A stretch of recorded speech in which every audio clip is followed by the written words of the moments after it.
Hello बच्चों, last video में हमने एल्जेब्रिक आइडेंटिटीज़ के बारे में पढ़ा था। जो आइडेंटिटीज़ आप ऑलरेडी 8th में पढ़ चुके थे, वो 4 आइडेंटिटीज़ थी, राइट। और उसके बेस पे हमने कुछ क्वेश्चंस भी सॉल्व किए थे। तो उसी को कंटिन्यू करते हुए फर्दर आइडेंटिटीज़ के बारे में पढ़ते हैं, जो आप फर्स्ट टाइम पढ़ने जा रहे हैं, इसीलिए थोड़ी सी बड़ी भी लगेगी compare to 8th class identities, लेकिन इसकी प्रैक्टिस ज़्यादा करना है, इससे कि आपको याद रह जाएगा। So let us start. Identity number 6, this is x plus y whole cube equal to, first term is x, second term is y, so first term cube plus second term cube plus 3 times first term into second term into bracket first term plus second bracket second term। इसी को अगर हम इस bracket को open करेंगे तो ये expand करेंगे तो हो जाएगा 3 times x square y plus 3x y square. Now another identity that is x minus y whole cube. यहाँ पे दो टर्म का डिफरेंस है। So first term is x, second term is y। यहाँ पे नेगेटिव साइन है, इसलिए इसमें जरा ज़्यादा अलर्ट रहना है। First term is x, second term is y, so here this equal to first term cube minus second term cube minus 3 times product of first term into y term and into y into bracket x minus y. If we expand this, we will get minus 3x square y and minus minus plus 3x y square, and this is minus, right? So based on these identities, we will solve some questions. First is 3a plus 4b whole cube. यहाँ पे हमारा x क्या है? First term is 3a and second term is 4b। ये first time है, इसलिए मैं आपको x और y लिख के बता रही हूँ, अदरवाइज आपको ये लिखने की ज़रूरत नहीं है। So this will be this equal to x cube that is 3a whole cube plus y cube that is 4b whole cube plus 3 times first term square that is 3a square into second term that is 4b plus 3 times first term that is 3a into second term square that is 4b square. So here 3 cube is 27, right? A cube plus 4 cube is 64 and b cube plus 3 square is 9. 9 3s are 27 and 27 4s are कितना? 108, right? Or you can do 3 4s are 12, 12 9s are 108. And here it is a square into b plus here 4 square is 16 and 3 3s are 9. 16 9s are 144, right? 144 a into b square. So this is the expanded form of this. Next question. We'll do 5b minus 3q whole cube. 5b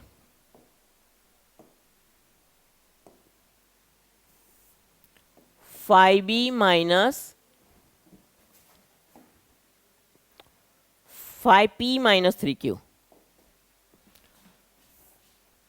5p minus 3q whole cube. This equal to, here x is 5p and y is 3q, right? So we'll write 5p whole cube minus 3q whole cube minus 3 times 5p square into 3q plus 3 times 5q into 3q, 5p into 3q square.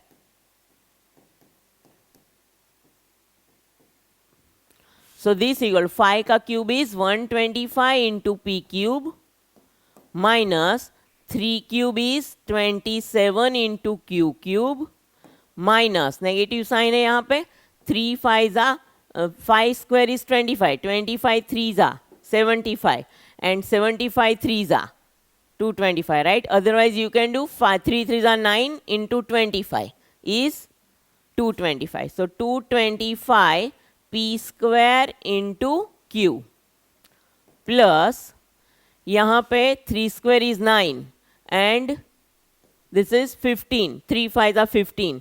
15 9s are 135 p as it is q square. So this is the answer, expanded form of this. Next question. Here it is, number is given 104 cube. तो हमें इसे दो term में split करना है.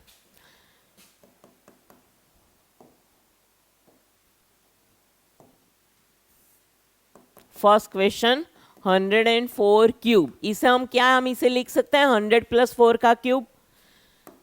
100 plus 4 cube. इस वैसे तो हम कोई भी नंबर के फॉर्म में लिख सकते हैं, लेकिन 100 इज ईजियर, क्योंकि इसमें जीरोस आते हैं ना, तो कैलकुलेशन इजी हो जाएगा. इसीलिए 100,000 के फॉर्म में जनरली हमें करना होता है split. So this cube, this equal to a plus b whole cube या x plus y whole cube identity है. तो इसमें क्या आएगा, फर्स्ट टर्म का cube plus second term cube 100 and this is 100 plus 3, not 104, right?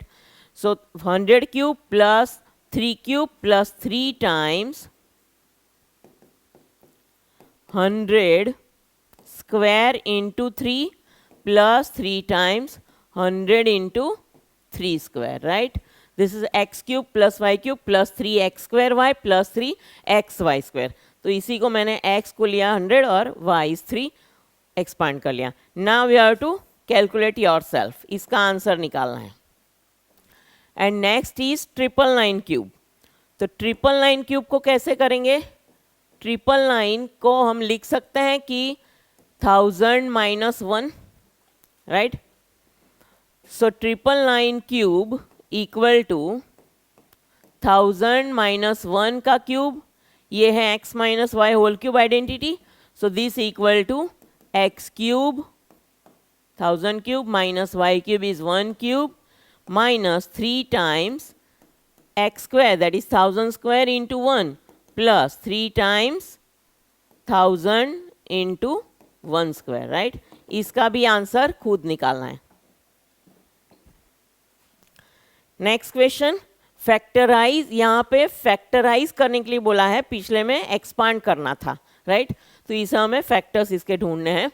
अब देखो यहाँ पे ये फर्स्ट टर्म जो है उसमें क्या लग रहा है, 8 is the cube of 2, right. So ये परफेक्ट क्यूब है. Second term 27 is cube of 3, so this is also perfect cube, right. तो ये दोनों परफेक्ट क्यूब है.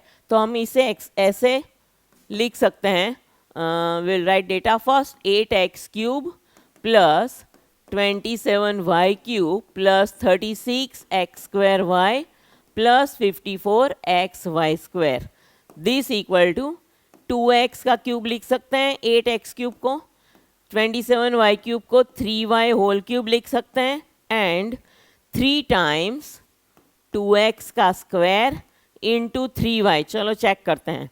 2 स्क्वायर इज 4, राइट, एंड 3 3 ज़ा 9, 9 4 ज़ा 36 आ गया, और ये x स्क्वायर y है. यहाँ पे plus 3 times 2x into 3y का स्क्वायर. 3 स्क्वायर इज 9, 9 2 ज़ा 18, 3 ज़ा 54 आ गया, और ये x एंड y स्क्वायर. तो यहाँ पे अब लिखेंगे a cube plus b cube plus 3a square b plus 3ab square. क्या होता है, a plus b whole cube, right. तो यहाँ पे a हमारा है 2x, b है 3y, so it is 2x plus 3y whole cube. And this equal to, factorise करना है तो क्यूब है तो 3 टाइम्स लिख लेंगे, 2x plus 3y into 2x plus 3y into 2x plus 3y. ये हैं फैक्टर्स ऑफ दिस, राइट.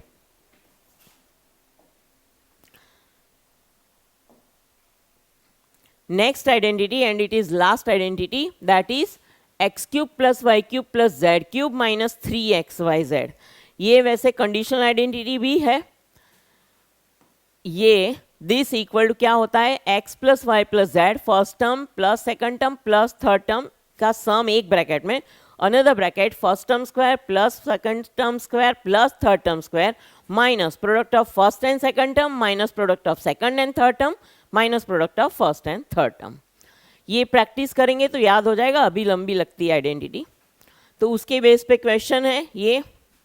यहाँ पे हमारे पास 4 टर्म्स है.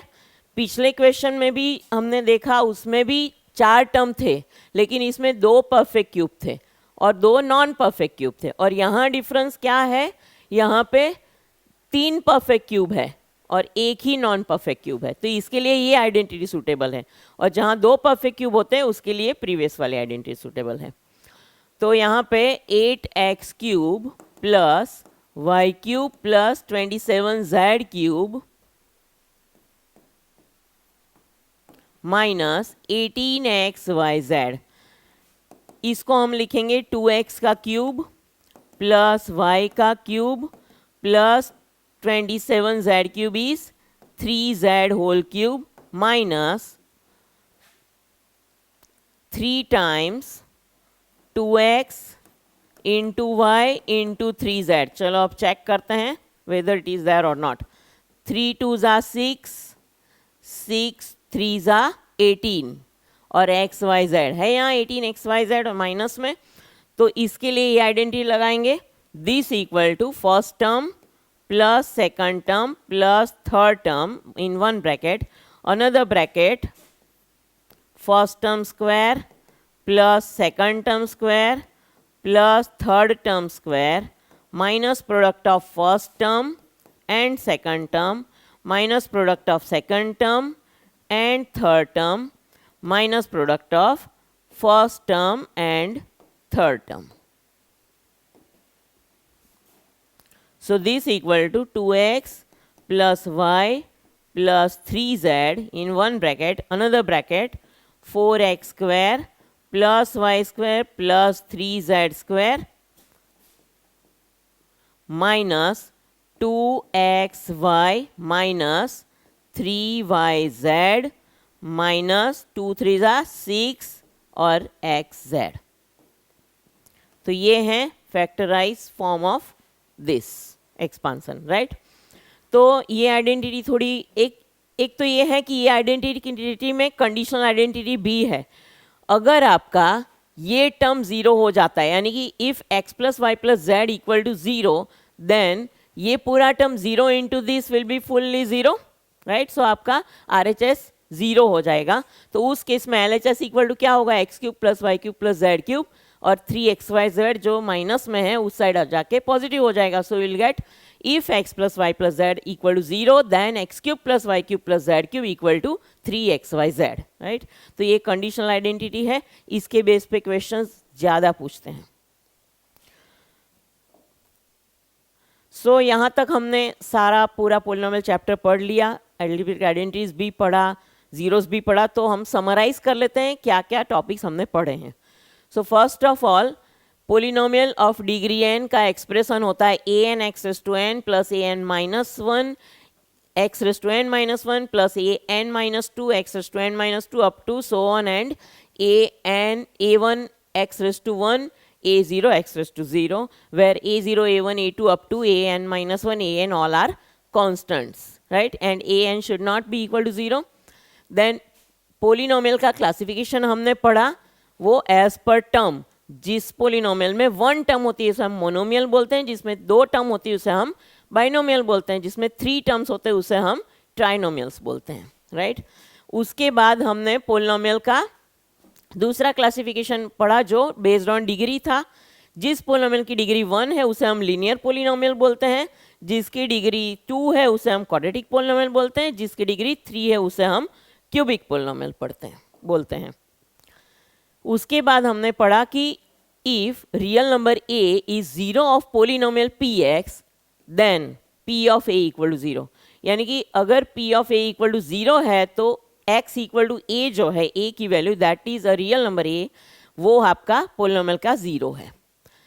उस केस में a को हम क्या बोलेंगे, this a is known as root of equation या 0 of polynomial. Now every linear polynomial in one variable has a unique solution या unique 0, और constant polynomial जो होता है उसका कोई 0 नहीं होता है, जैसे कि 5 3 ये सारे constant polynomial है, तो उसमें कोई वेरिएबल है ही नहीं, तो उसमें वैल्यू आएगी नहीं, इसीलिए constant polynomial का 0 is there is no 0 of any constant polynomial। और 0 polynomial है, सारे के सारे रियल नंबर्स 0 पोलिनोमियल के जीरोस हैं। उसके बाद हमने फैक्टर थ्योरम पढ़ा जो मोस्ट इंपॉर्टेंट है। उसमें अगर इफ P ऑफ ए, दो कंडीशन है, first condition is if P of a equal to 0 then we can say x minus a is factor of polynomial, given polynomial that is Px। और अगर ये आपका x minus a factor है then P of a equal to 0, right. उसके बाद हमने algebraic identities पढ़ी, जो पहली 4 तो हमने 8th में पढ़ी थी, और उसके बाद ये चारों आइडेंटिटीज हमने पढ़ी जिसके बेस पे हमने आज क्वेश्चंस भी सॉल्व किए, राइट। तो इसी के साथ हमारा पोलिनोमियल चैप्टर यहाँ फिनिश होता है। नेक्स्ट क्लास में नेक्स्ट चैप्टर के बारे में पढ़ेंगे। तब तक आपको क्या करना है, इस चैप्टर की ज़्यादा से ज़्यादा प्रैक्टिस करनी है और PQ पाठशाला को सब्सक्राइब कर लेना है, ताकि आपको, और बेल बटन ज़रूर प्रेस करना है ताकि आपको हमारे वीडियोस के सारे नोटिफिकेशंस मिलते रहें।